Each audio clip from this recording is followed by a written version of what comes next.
ಹಾಲು ಕರೆಯುವ ಹಸುಗಳಿರೋದ್ರಿಂದ ಅದಕ್ಕೆ ಸಮಯಕ್ಕೆ ವೆಟರ್ನರಿ ಇಲಾಖೆ ಮತ್ತು KMF ಅವರು ಕಿಟ್ಟನ್ನು ಕೊಟ್ಟು ನೀರಿರೋ ಕಡೆ ಆ ಜೋಳ ಅಥವಾ ಹುಲ್ಲನ್ನು ಬೆಳೆಸಿ ಅವಕ್ಕೆ ಅನುಕೂಲ ಮಾಡಿಕೊಡೋದ್ರ ಬಗ್ಗೆ ನಾವು ಗಮನ ಹರಿಸಿದ್ವಿ. ಬೋರ್ಡ್ ವಿಷಯದಲ್ಲಿ ನಾವು ಇಡೀ ಕರ್ನಾಟಕ ರಾಜ್ಯ 30 ಜಿಲ್ಲೆಗಳಲ್ಲಿ 10ನೇ ಪ್ಲೇಸ್ನಲ್ಲಿದ್ದೀವಿ. ಒಳ್ಳೆ ಕೆಲಸ ನಡೀತಾ ಇದೆ. ಇನ್ನೂ ಅಷ್ಟು ಹೆಚ್ಚಿನ ಕೆಲಸ ಮಾಡಬೇಕಂತ ಜಿಲ್ಲಾಧಿಕಾರಿಗಳಿಗೆ ಸೂಚನೆ ಕೊಟ್ಟಿದ್ದೇವೆ. ಅದಕ್ಕೂ ಕೂಡ ಒಂದು ಸಪ್ರೇಟ್ ಮೀಟಿಂಗ್ ಮಾಡಿ ಹಂತವಾಗಿ ಈಗಾಗಲೇ ಅವರು ಸಾಕಷ್ಟು ಕೆಲಸ ಆಗಿದೆ. ಗ್ರ್ಯಾಂಡ್ ಲ್ಯಾಂಡನ್ನು ಫಸ್ಟ್ ಪ್ರಯಾರಿಟಿಯಲ್ಲಿ ಅವರಿಗೆ ದುರಸ್ತಿ ಮಾಡಿ ಕೊಡಬೇಕು.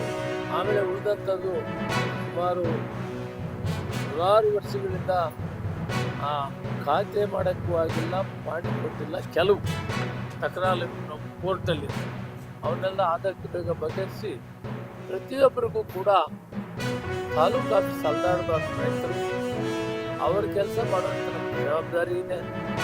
ಆದಷ್ಟು ಬೇಗ ಇದನ್ನು ಕೂಡ ಮಾಡಬೇಕು ಅಂತ ಒಂದು ಚಿಂತನೆಯನ್ನು ಮಾಡಿದ್ವಿ. ಈಗ ಮನೆ ಮತ್ತು ಸೈಟ್ ಕೊಡೋದಕ್ಕೆ ಸಪ್ರೇಟ್ ಮೀಟಿಂಗ್ ಮಾಡ್ತೀವಿ ಮತ್ತು ಕುಡಿಯೋ ನೀರಿನ ಬಗ್ಗೆ DC ಅವರು ಪ್ರತಿ ಶುಕ್ರವಾರ ಸಭೆಯನ್ನು ಮಾಡಿ ಟೈಮ್ ಟು ಟೈಮ್ ನಮಗೆ ಫೀಡ್ಬ್ಯಾಕ್ ಕೊಡ್ತಾ ಇರ್ತಾರೆ. ಸಾಕಾಣಿಕೆ ಮಾಡೋದಕ್ಕಂತ ಇವತ್ತು ನನಗೆ ಮೀನು ಮರಿ ಕೊಟ್ಟಿದ್ದಾರೆ, 500 ಮೀನು ಮರಿ ಕೊಟ್ಟಿದ್ದಾರೆ. ಇದರಿಂದ ನಾನು ಸ್ವಾವಲಂಬಿ ಜೀವನ ಕೂಡ ನಡೆಸ್ತಾ ಇದ್ದೀನಿ.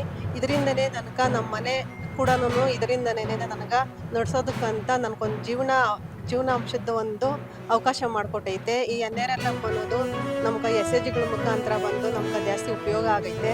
ಮತ್ತು ಬೇಕಾದವಾಗ ನಾವು ಸಾಲ ತೀರಿಸಿ ಮತ್ತೆ ಸಾಲ ತೊಗೊಬೋದು ಅಂತ. ಇದರಿಂದ ನಮ್ಗೆ ಜಾಸ್ತಿ ಅನುಕೂಲ ಆಗೈತೆ.